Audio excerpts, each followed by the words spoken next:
स्नान के समय, भोजन के समय, किसी क्रिया के करते समय, किसी से बात करते समय, सोते समय, ये विशेष स्थान जहां में सावधान रहना है। यहां भजन छूटता है, ध्यान देना, यही भजन छूटता है। चलते समय, क्रियावान होते समय, प्रसाद पाते समय या किसी से बतराते समय, ये सब भजन के छूटने के स्थान है और यही पकड़ना है भजन को।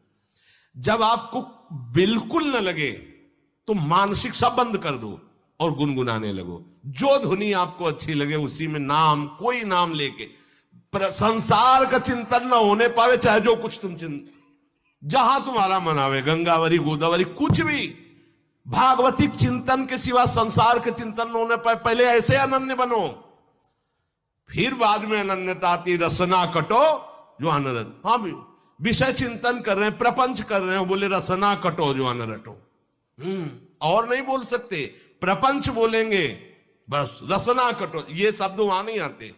पहले हम आपको छूट देते, भक्त चरित्र, भगवान की चरित्र, नाम, कीर्तन, मंत्र, जो भी चाहो, संसार का चिंतन मत होने देना, पहले ये पकड़ो। फिर आगे चल करके जब पवित्र हृदय होगा तब ये निष्ठा आती, रसना कटो जो अन रटो, निरखियन फुटो नयन। मान लो संसार का चिंतन नहीं करने देना है इसको, आप जैसे बने वैसे करो भागवतिक चिंतन। कोई नाम ले लो, कोई मंत्र ले लो, तुम्हें जो प्रिय लगे, हम छूट देते हैं। ये नहीं करे कि रसना कटो जो अन रटो, ये बाद की बात है। हमें पहले इसका संसार चिंतन रोकना है। कैसे छूटेगा, कैसे छूटेगा, हमें यह पकड़ना है। नहीं तो निष्ठा की बात, जो हरि नाम जगत त्रिशिरोमणि वंश बिना कबहू, हरिवंश बोलेंगे नहीं, हरि बोलना नहीं है, हरि बोलना नहीं, क्योंकि जो हरि नाम जगत त्रिशिरोमणि वंश बिना, हरिवंश बोलना नहीं है क्योंकि प्रपंच में रति। तो क्या करो, जो तुम्हें प्रिय लगे पहले उसे पकड़ो। ये हम अंदर की बात कह रहे, प्रवचन की बात नहीं कह रहे। मन को फंसाना है हमें, राम कृष्ण हरि जहां लगे इसको लगा, पहले इसको फंसाओ, संसार का चिंतन न होने दे। गीता, भागवत, भक्त चरित्र, कुछ भी कहीं भी इसे फंसाओ, पहले संसार का चिंतन न होने दो, फिर लाओ इसको घुमा के निकुंज वाटिका में। फिर तो भागेगा ही नहीं, फिर नहीं भागेगा। अब सीधे निकुंज वाटिका में किसी महाभाग्यशाली गुरु आश्रित का लगेगा, अन्यथा बहुत प्रपंची मन है। आप आश्रय इधर का लोगे, प्रपंच का चिंतन करोगे, बात बनेगी नहीं। चिंतन छोड़ना है हमें, जैसे बने तैसे संसार का चिंतन छूट जाए तो हम विजय को प्राप्त होंगे। ध्यान दीजिए, इस परमात्म तत्व को वही प्राप्त कर पाता है जिसका राग बीत गया है, खत्म हो गया है, वैराग्यवान। ज्यादा परिश्रम नहीं है वैराग्य में, विवेक नहीं होने के कारण हम वैराग्य नहीं धारण कर पाते। हम बाहरी बातों को वैराग्य ले लेते हैं, ऐसा कपड़ा बदल लेना या कपड़ा ना पहनना या लौकी का कमंडल, मिट्टी का पात्र, तो हम अपने को वैरागी। बात यहां नहीं रुकेगी, वैराग्य का इतना ही मतलब नहीं, ये भी एक बाह्य अंग है वैराग्य का, पर वैराग्य का सच्चा स्वरूप है वीतरागा।